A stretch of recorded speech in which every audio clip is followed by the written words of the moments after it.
There's so much text in today's world. Pretty much none of us have enough time to read all the things we wish we had time to. So one of the most exciting applications I've seen of large language models is to use it to summarize text. And this is something that I'm seeing multiple teams build into multiple software applications. You can do this in the ChatGPT web interface. I do this all the time to summarize articles so I can just kind of read the content of many more articles than I previously could. And if you want to do this more programmatically, you'll see how to in this lesson. So with that, let's dig into the code to see how you could use this yourself to summarize text. So let's start off with the same starter code as you saw before of import OpenAI, load the API key, and here's that get completion helper function. I'm going to use as the running example the task of summarizing this product review. Got this panda plush toy for my daughter's birthday who loves it and takes it everywhere, and so on and so on. If you're building an e-commerce website and there's just a large volume of reviews, having a tool to summarize the lengthy reviews could give you a way to very quickly glance over more reviews to get a better sense of what all your customers are thinking. So here's a prompt for generating a summary. Your task is generate a short summary of a product review from an e-commerce website, summarize the review below, and so on, in at most 30 words. And so this is soft and cute, panda plush toy loved by daughter, bit small for the price, arrive early. Not bad, it's a pretty good summary. And as you saw in the previous video, you can also play with things like controlling the character count or the number of sentences to affect the length of this summary. Now, sometimes when creating a summary, if you have a very specific purpose in mind for the summary, for example, if you want to give feedback to the shipping department, you can also modify the prompt to reflect that so that it can generate a summary that is more applicable to one particular group in your business.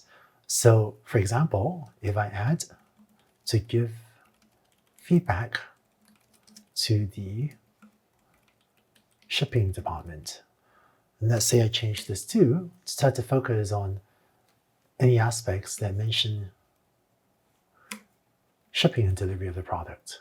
And if I run this, then again, you get a summary, but instead of starting off with soft and cute panda plush toy, it now focuses on the fact that it arrived a day earlier than expected. And then it still has, other details then.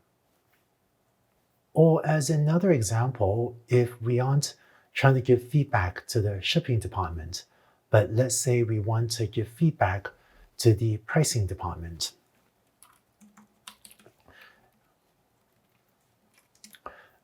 So the pricing department is responsible for determining the price of the product, and I'm going to tell it to focus on any aspects that are relevant to the price and perceived value. Then this generates a different summary that it says, maybe the price may be too high for a size. Now, in the summaries that I've generated for the shipping department or the pricing department, it focus a bit more on information relevant to those specific departments. And in fact, feel free to pause the video now and maybe ask it to generate information for the product department responsible for the customer experience of the product, or for something else that you think might be interesting to an e-commerce site. But in these summaries, even though it generated the information relevant to shipping, it had some other information too, which you could decide may or may not be helpful. So depending on how you want to summarize it, you can also ask it to extract information rather than summarize it.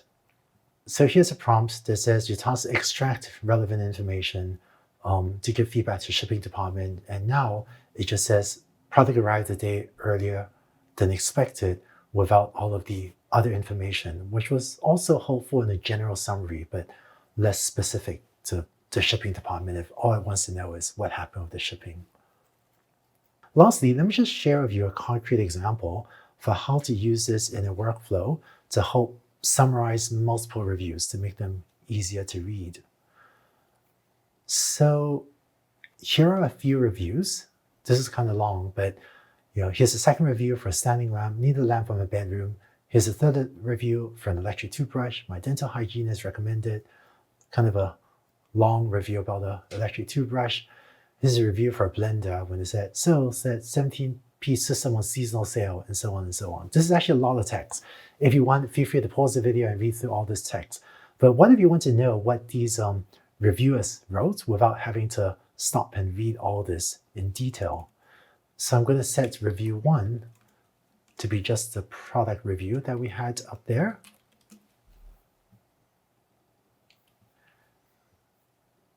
And I'm going to put all of these reviews into a list. And now if I implement a for loop over the reviews. So here's my prompt. And here I've asked it to summarize it in at most 20 words. Then let's have it get the response and print it out. And let's run that. And it prints out the first review is that Panda toy review, summary review of the lamp, summary review of the toothbrush, and then the blender. And so if you have a website where you have hundreds of reviews, you can imagine how you might use this to build a dashboard to take huge numbers of reviews, generate short summaries of them so that you or someone else can browse the reviews much more quickly. And then if they wish, maybe click in to see the original longer review. And this can help you efficiently get a better sense of what all of your customers are thinking. All right, so that's it for summarizing. And I hope that you can picture, if you have any applications with many pieces of text, how you can use prompts like these to summarize them to help people quickly get a sense of what's in the text, the many pieces of text, and perhaps optionally dig in more if they wish. In the next video, we'll look at another capability of large language models, which is to make inferences using text. For example, what if you had, again, product reviews and you wanted to very quickly get a sense of which product reviews have a positive or a negative sentiment? Let's take a look at how to do that in the next video.